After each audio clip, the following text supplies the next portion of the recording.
at that time, we were all so confused as what was going on, what was going to happen. All I knew is that I needed to get into base.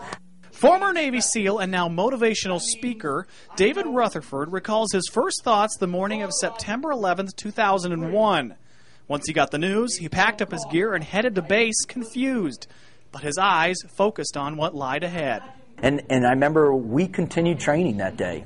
We continued learning how to become dive supervisors. At every break, yeah, we'd flip on the TV, but we knew our mission was to continue no matter what.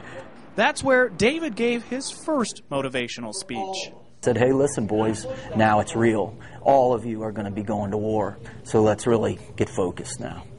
5 months later, he was one of the first deployed to the Middle East, and in May 2002, he was in Afghanistan, a place he will never forget. It was always this kind of very dark and strange land, almost the land that time forgot. And when you got there, you had that overwhelming sense that this is a place that has been entrenched in warfare for generations. His training was tough and extensive, but one thing still remained: fear. It's difficult to drive around a country that has 25 million landmines, and you're using 30-year-old Russian maps and not have a little bit of fear. While in Afghanistan, he followed orders and completed missions.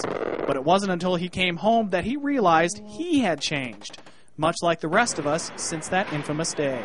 I have friends that have 500-plus military operations in both Afghanistan and Iraq, and I've seen the toll it's taken on their families and on them psychologically. And that is what's changed me, to really, truly understand what it means to sacrifice for the greater good.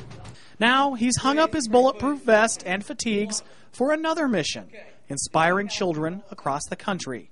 The greatest feeling I get out of working with kids is the fact that they have their whole lives ahead of them, and it's going to be their choices that shape our future. Working to inspire the future without forgetting the past. Phil McElrath, KDLT News, Sioux Falls.